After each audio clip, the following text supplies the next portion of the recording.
Hey guys, it's Kay from breathehustleglow.com. Welcome back to my channel. Today we're going to be talking about what I learned after finally coming out of my toxic ass 4-5 year relationship. I don't even know how long. It was a hot mess, but like if you want to actually read more about my story and what I went through, you can check that out at breathehustleglow.com. I'll have the link in the description. So here are my 10 lessons. I think it's 10 lessons that I learned after coming through the other side. And ladies, what I really didn't know at the time when I was like going through it, it's like you think you're the only person like dealing with somebody who is just terrible, who's just like toxic, awful, just like a miserable person. Like, and when I was going through it, I honestly thought that I was the only person in this situation, because I couldn't believe that somebody else would treat another lady like as bad as this man was treating me. But like, if I had known that there were other people out there, I'm pretty sure that I would have felt more empowered to leave, because now I'm actually a part of a whole bunch of different like toxic relationship groups and like life after toxic relationships, and like just seeing how these women are treated, it makes me so angry that I can't tolerate any disrespect. It's disgusting. Anyway, back to the point of the video. Number 1, you can and you will find love. I think another trap that we fall into is that you think, this is the only guy that I can find. Like, what if I never find anybody else? What if I never fall in love again? Like, one, you're not in love right now. You think you love this man. You think it, but you don't. Honestly, by the end of the relationship, I hated his guts. Like, I repressed it, but I hated his freaking guts. Like, I could not bring myself to kiss him. That I really did not like him. Like, if I was being honest with myself, I really didn't like him. That's not love. Being miserable all the time, crying, fighting, being cursed at, being constantly disrespected. How could you truly love somebody like that?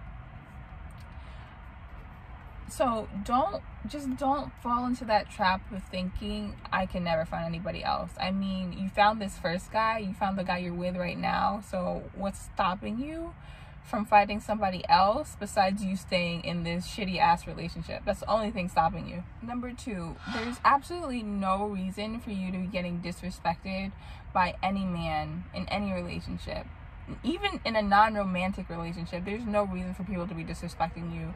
There needs to be standards and boundaries with how people talk to you, approach you, like act with you. You should not be having to deal with getting cursed at, getting lied to, getting cheated on, getting talked down to, getting belittled, getting criticized. None of it. That's not a part of a healthy relationship. I'm so sorry if you hear whatever sounds that are going on right now.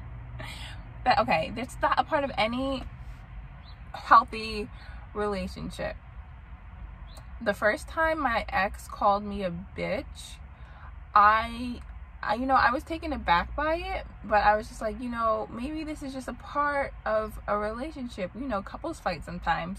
I mean, I was 17 at the time and I was really naive, but like I should have left after that first time he called me a bitch, because it only got worse from there. It escalated like a million times over. So I wasn't being just called a bitch anymore. I was being called like crazy stuff. I talk about it in that blog post if you want to check it out.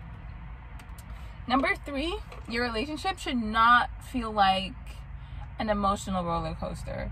You should not feel happy one day and then sad the next, and then you're okay the next day, and then again you're miserable. Like, my relationship, I was miserable probably 75. I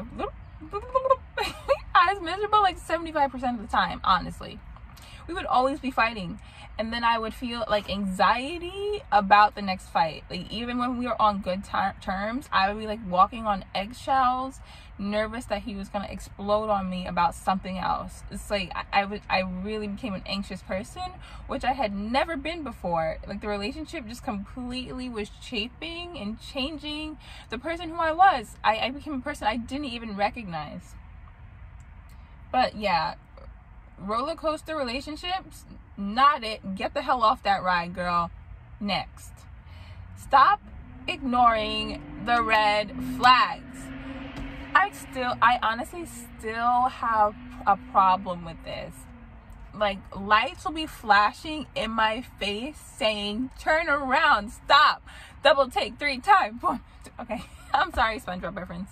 Anyway, stop ignoring the red flags. When you start questioning whether a guy is doing something that's like a weird or strange or disrespectful, let's just start assuming that yes, it is weird, it is disrespectful. If you're having to like second guess and ask people their opinions or whatever, that's not it. You shouldn't have to deal with any of that.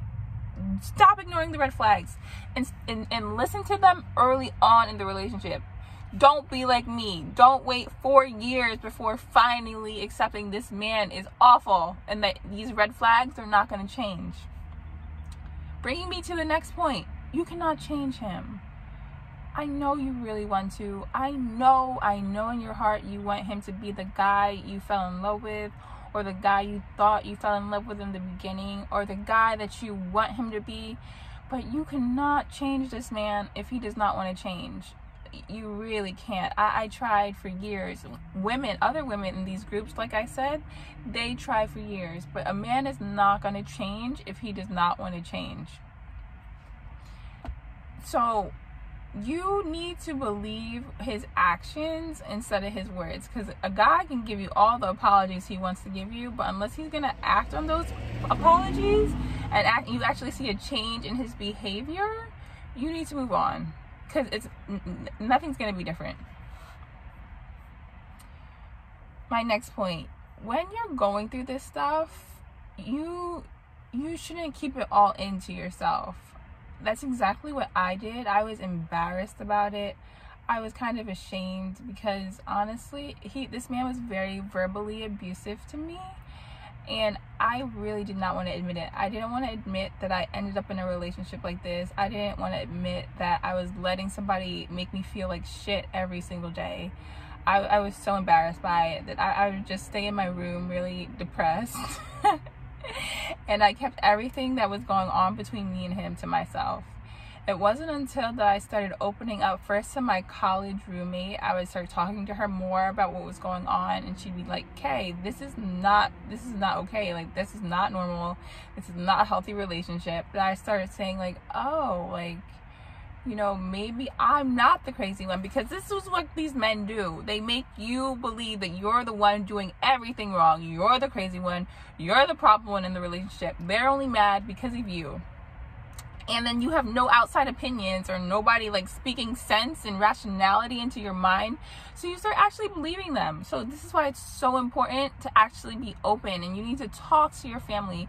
You need to talk to your friends about what's going on, because sometimes you just need that outside view to like tell you that your guy is full of shit. Honestly, he's just full of shit.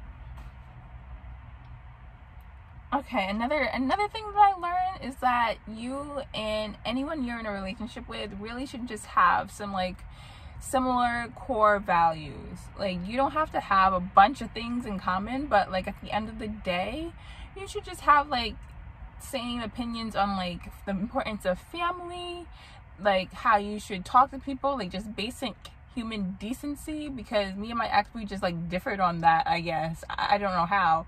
But yeah, like he called his, just like even little things, like he called his parents by their first names, and I thought that was just like insane, because it's a respect thing for me to never call my mom by her first name. I would never do that.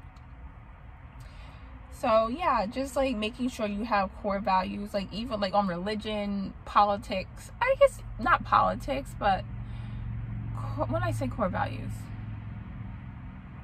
I think you'll know what I mean. Just the core values of like who you are as a person. Yeah. That will make things go a lot smoother. Like, my ex wasn't very close to his family, and I'm super close to my family. And so when he would like curse them out and call them a bunch of names and whatever, and I'd be shocked, it's because we were raised differently. What can I say? And the fact that he would call his mother a bitch, that was like a red flag during the time when he said it, but I ignored it, of course. And that really just shows how a man treats his mother. Like, yeah, I feel like you're gonna get treated worse than that. Like, if he's okay calling his mom a bitch, what the hell you think he's gonna call you? I think this is number 9. But number 9 is, you do not need a man to be happy. Honestly, without a man right now, I'm the happiest I've been in so freaking long, because I don't have to deal with anybody's bullshit. I'm free to do whatever I want. I can go out with friends. I mean, not right now due to Corona times, but when I wasn't stuck in my house, I could go out without having to answer to anybody, dealing with anybody's jealousies or insecurities, any of that crap. And then being single just gives you so much time to like get to know yourself, get to know what you like, get to know what you don't like. I mean, relationships really shape your identity so much when you get into them, and so being single just like lets you take a step back and get you reacquainted with yourself. You need to date yourself sometimes. Like, when you date yourself, when you finally do get into a relationship, you'll know who you are and you'll be confident in that, and so the relationship hopefully won't completely overtake who you are as a person. And then lastly, don't let him dull your sparkle, girl. You are an amazing, beautiful person. So if there's somebody in your life who's making you feel any less than that, you need to let them go. Like, let them go. Goodbye. If someone's affecting your mental health negatively, if they're affecting your emotional health negatively, why are they still in your life? Sometimes loving somebody, that's not enough. If they're not good for you, you have to let them go. I know that's a tough pill to swallow. It took me a very long time to swallow that pill myself, but now that I finally have, I talk on it a lot. I share my story because I don't want girls, I don't want women to be in the same situation I was in ever, miserable and unhappy and feeling really alone. You're not alone. There are other people going through the same things as you, and you just have to decide one day how you deserve to be treated. You don't deserve to be treated with disrespect. You don't deserve to be treated like garbage. That's not it. There's somebody better out there for you, and you have to be willing to let go of what your current situation is to find your better situation. That's all I got for you guys today. I hope you learned something from my freaking awfulness of a relationship. Be sure to like the video and subscribe if you want to hear more. I guess you can also hit the little bell icon so you know when I come out with another video. Link to my blog, breathehustleglow.com, will be below. Please visit, guys. Till next time, see ya.